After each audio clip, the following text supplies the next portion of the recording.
Pessoal, terceiro vídeo aí da série sobre o nosso planejamento, canal de Mário Coelho na Nova Zelândia.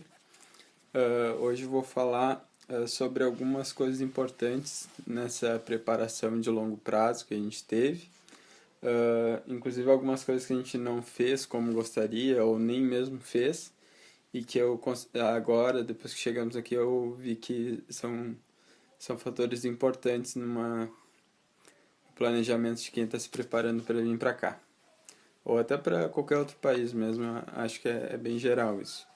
Então, o primeiro ponto, né, muito importante, é a língua. Independente se tu tens inglês bom, fluente, se é básico ou não, a partir do momento que tu decide migrar para um país que a língua é o inglês, ou que seja qualquer outra língua, tu tem que praticar todos os dias. É a melhor forma, e no nosso caso nós não tínhamos uma verba muito grande disponível para isso, então a gente fez algumas aulas. Eu estudei sozinho para o TOEFL, mas a Rit e as crianças fizeram algumas aulas particulares para dar uma reforçada. Mas hoje em dia tem muito material disponível na internet, tem muito canal no YouTube que ensina inglês, tanto de professor brasileiro quanto de professor que é nativo de algum país de língua inglesa. Então, quanto a isso, não tem desculpa, né? A Rit até vai ficar brava que eu falei isso, porque depois que ela chegou, ela se arrependeu de não ter estudado tanto. Mas a gente sabe que é complicado quando está nessa fase de planejamento aí no Brasil. Tem muita coisa para resolver, e eu sei que muita gente deixa o inglês um pouco de lado, mas faz muita diferença. Hoje eu já tenho uma rede de contatos aqui, e às vezes eu vejo gente querendo dar emprego para alguém, só que às vezes eu não tenho gente que tem inglês fluente para indicar, ou um inglês no nível necessário, pelo menos para a vaga, né? Que às vezes não é necessário fluente, mas pelo menos que entenda e consiga se comunicar o básico já é suficiente. Então, esse é um fator na preparação de longo prazo muito importante, a língua. Se tu não tem dinheiro para fazer um curso, pelo menos faz um calendário e te programa para uma vez por dia, de meia hora, uma hora, ver uma aula, ou se estiver muito cansado, ver alguma série, algum filme em inglês. Que é, por exemplo, até hoje eu faço isso. Eu tento todo dia estudar um pouco, e a maioria das vezes eu acabo só vendo uma série. Eu coloco a legenda em inglês e isso ajuda bastante no meu vocabulário e ajuda bastante na pronúncia, né? Porque tu está vendo ali na legenda a palavra e tu está escutando como é que se pronuncia. Então, isso que é importante, é manter o contato com a língua pelo menos uma vez por dia. Outra questão é a questão financeira, né? Claro que vai variar de acordo com cada plano, qual é o valor que precisa para vir para cá e qual é o valor por mês que vai precisar para se manter aqui. Depois eu pretendo fazer um vídeo explicando os valores que a gente tem, e falando um pouco assim como é que funciona aqui, para cada um consiga calcular o seu valor, né? Mas eu acho importante traçar um plano de poupança, né? Eu sei que normalmente o pessoal no Brasil tem um orçamento apertado, mas às vezes cortando alguma coisa supérflua aí de cada dia, consegue. Enfim, se tu não tiver nada sobrando e tu conseguir em 6 meses juntar R$ 1.000, já paga uma semana de aluguel aqui, ou já paga um mês de alguma coisa. Enfim, tem que pensar nisso. Quanto mais juntar, melhor. E eu acho importante traçar um plano para isso, para ou poupar do orçamento atual, ou de repente conseguir uma outra forma de renda.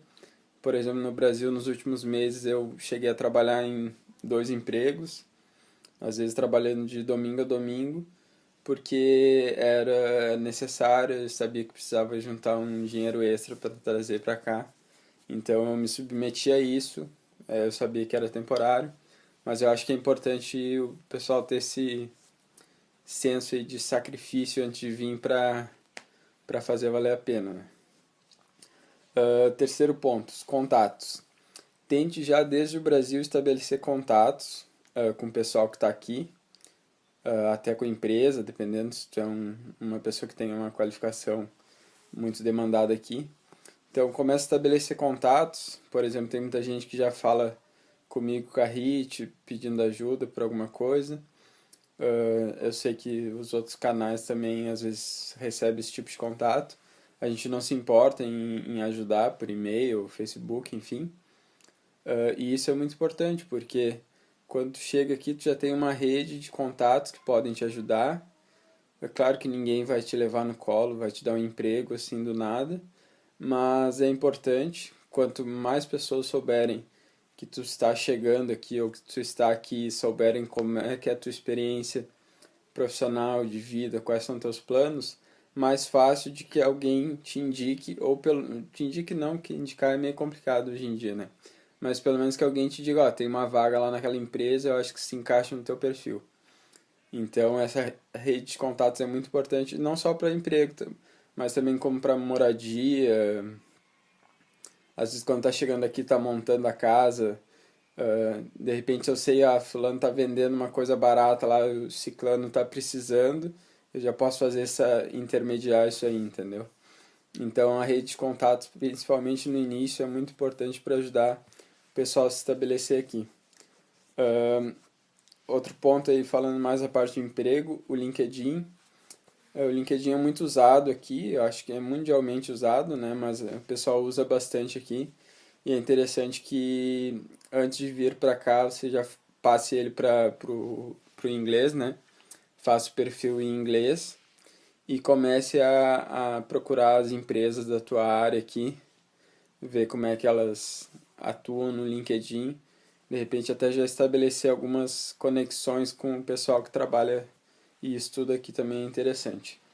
E o último ponto que eu queria falar dessa preparação de longo prazo é em relação a cursos técnicos ou cursos variados aí no Brasil que podem fazer diferença aqui. Por exemplo, a área de elétrica, carpintaria, qualquer coisa relacionada à área de construção tem muita vaga aqui, a gente vê muito. Então, se tu tens, mesmo que essa não seja a tua profissão, o que tu queira fazer para o resto da vida, mas tu tem facilidade, ou se tu gosta, de repente é um hobby, alguma coisa relacionada à construção, é interessante de repente fazer um curso aí no Brasil para se qualificar e quando chegar aqui é mais uma opção que tu tem na hora de procurar emprego. Então, por exemplo, os cursos do Senai aí no Brasil, algumas associações, alguns sindicatos aqui, alguns conselhos, né, tipo o CREA, por exemplo, no Brasil, né, Conselho de Engenharia, o equivalente aqui, eles reconhecem os diplomas dos cursos do Senai, né? Claro, tem que traduzir, fazer aquela coisa toda, mas é uma opção interessante para quem está vindo para estudar, para fixar residência, enfim, ter essa carta na manga, de uma qualificação técnica em alguma dessas áreas que, principalmente relacionada à construção, que tem muita demanda aqui. Então esse vídeo era para falar sobre isso, questão de longo prazo, que tu pode se preparar aí no Brasil. Caso tenha alguma dúvida ou algum outro ponto que eu deixei de abordar, por favor, deixe nos comentários. E outra coisa também nos comentários, a gente está planejando fazer um vídeo no supermercado aqui para falar de preços, falar como que funciona. Então fiquem à vontade para comentar que tipo de produto vocês querem saber o preço ou qualquer outra dúvida geral sobre supermercados.